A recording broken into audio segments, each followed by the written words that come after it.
Hello everyone and welcome back to my channel. This is Isha Rajput, and for those who are new here, I talk about law of assumption and manifestation. So if you are interested in these, I would love to have you here. So as I have mentioned before in my last video, that the last step of manifestation is to follow your happiness, and it becomes very important because happiness, satisfaction, calm and peace are the frequencies that also are that also we feel when we get our manifestations or when our desire comes true. So when we are already living on in those feelings or in those frequencies, it is easy to match our frequency with the frequencies of our manifestation, so that way they come faster, and the magnetism, the attraction of your manifestation towards fasten ups, it intensifies and it attracts more and more of your manifestation towards you. So that is why happiness is very important. So what happened today is, as I have mentioned in my last video about a story from the book of Neville Goddard, in which he mentions how an artist literally just healed from her foot injury just with the art of revision.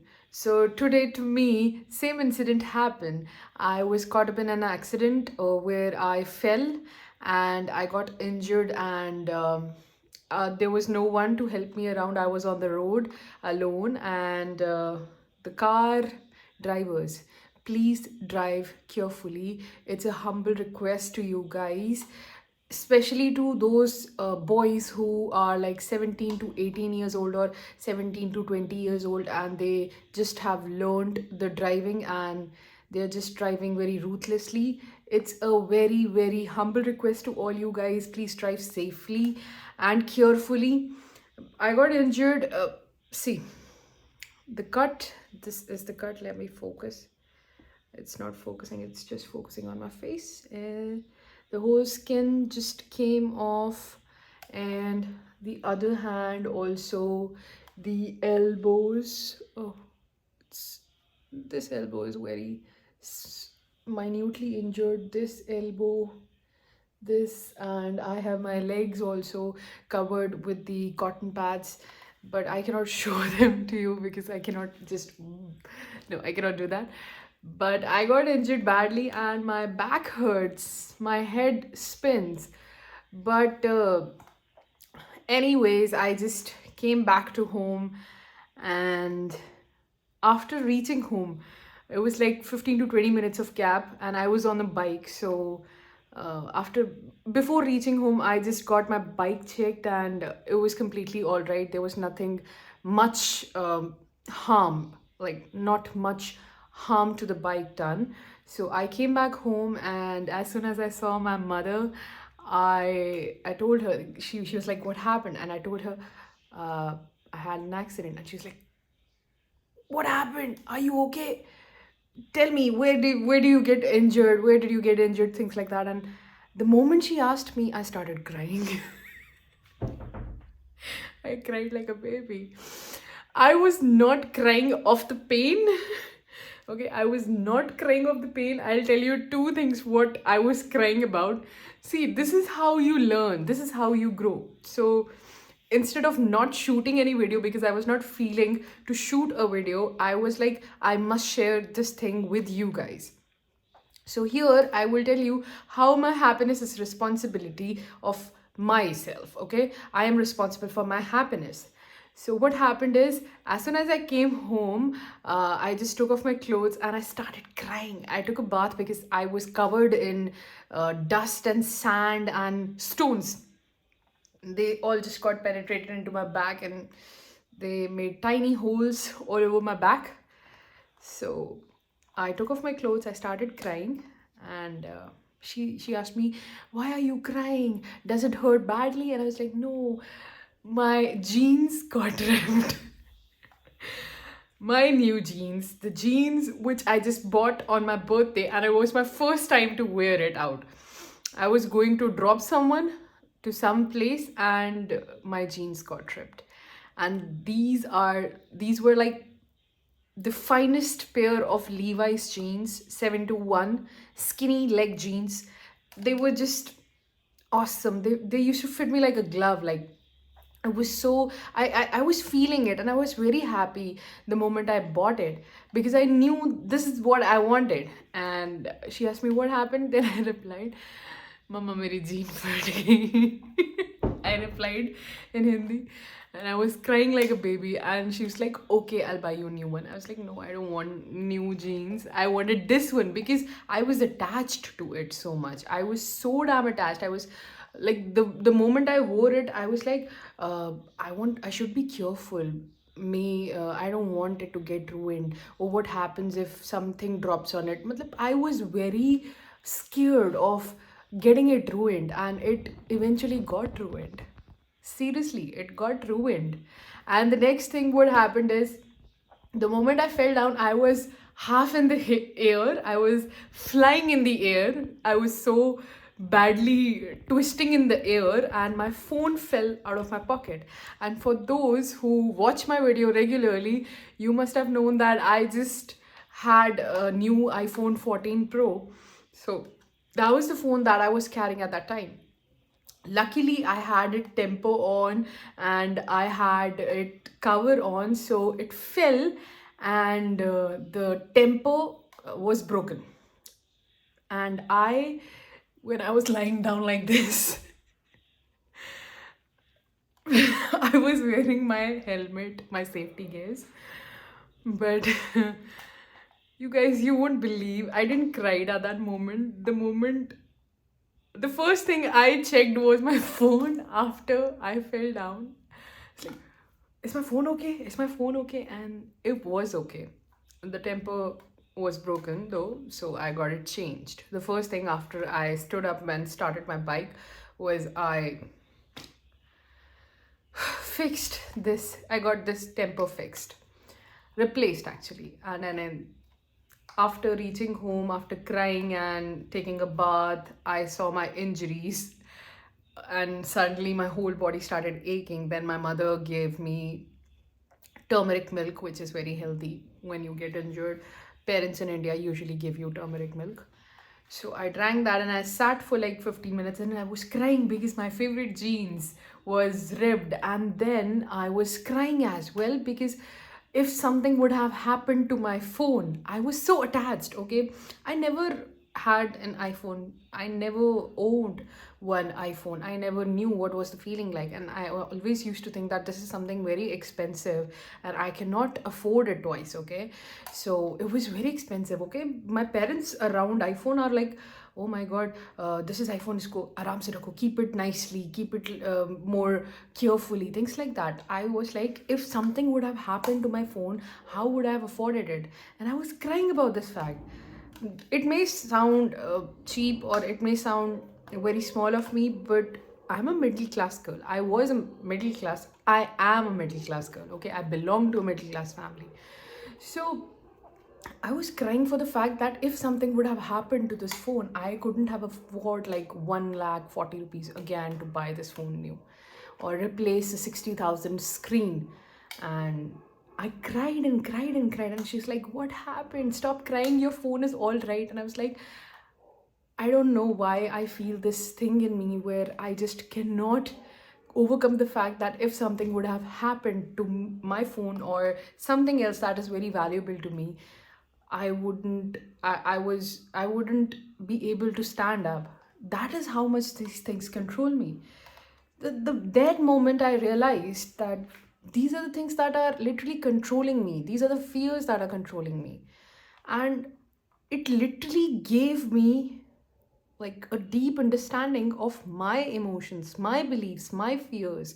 So sometimes when something comes out of the blue to your life, it is because the lessons that you're trying to learn, those will not be learned without you getting hurt. Okay, when you'll get hurt, your emotions will magnify, your fears will come to the surface. Check those fears, check those fears. And then the next thing I realized after after waking up, after taking a nap, I never took a nap actually. I just was lying down on my bed. And the moment I stood up, I I was crying. I was crying. I never stopped myself. I was crying. And I just wanted to thank the universe that they have given me so much, but still it is controlling me. That moment I realized that I need to change my assumption here, because I am getting something which I asked from the universe, but I don't want it to control me and my thoughts. So at the same time, detachment comes here. When you are detached, okay, things don't own you, you own them. Okay, that is where detachment becomes very important. And I realize that these are just things, and my happiness does not depends on it. I can just use them to create a thought that I am happy, but in actuality it's me that he's just creating a thought by just creating a sentence in my head that I am happy. Eventually I'll become happy, so I can use anything, this phone or this chair or this or these lights. All these things are just a tool, but the actual tool that makes you happy is your thoughts. So all you have to do is create those positive thoughts. Yes, I am happy. At first it may sound foolish or it may sound idiotic that you are crying right now and how can you feel happy? How is this possible? But let yourself cry. I will not tell you to stop and say, oh, I'm happy, I'm happy. No, I don't want you to do that. Cry yourself out, okay? Give yourself some space, cry yourself out. But the moment you stop crying, okay, you feel now I'm okay and now I can talk to myself. At that moment, just tell yourself, everything, whatever happened, is over. It's in the past. It is no longer my present, and my present is my happiness, and I am filled with happiness. I am joyous. I am happy. I am satisfied. I am fulfilled. I am creative. Talk to yourself like that with full voice on. I don't want you to murmur those words. No, with confidence. Like I'm speaking right now. I don't want you to say like you're sitting somewhere in the corner because you are too afraid that your family will listen to you or your neighbors will listen to you. No, just close your door, shut the windows, shut the curtains, and sit and tell yourself, I am happy. I am fulfilled. If something happens more bad to you, just deal with it. And how can you deal with it? Let it be. Okay, let it be. It is what it is. That's it. And after 3 hours, it took me 3 hours to overcome my this pain and this pain, that what worse could have happened. And I was just procrastinating the things that never really happened. Okay, my bike is all right, my phone is all right, I am all right. The biggest gift of life, the biggest gift of this universe, that I am all right. Because what's the point of having all those things if I am not all right? So, see how selfish humans are. See how idiot I am that I was not thankful that I am okay and alive and safe and sound. I was just grateful for my phone and for my bike. See, this is where I need to revise my self concept and my self love. And if you also experience things like that, don't be disheartened. Okay, don't be disheartened. Just take it as an opportunity that maybe there are some thoughts which the universe want me to focus on, and these are the thoughts which are coming to me right now, and I will see how I can change myself. And literally by doing this, I realized that my self love is still limited to some of the things. These are materialistic things. I love myself materialistically. Okay. So, and then I realized like my happiness is like proportionately dependent to materialism. And then it just hit me, and now I am willing to do the work, and I am willing to evolve my self concept and my self love, and you can also do the same.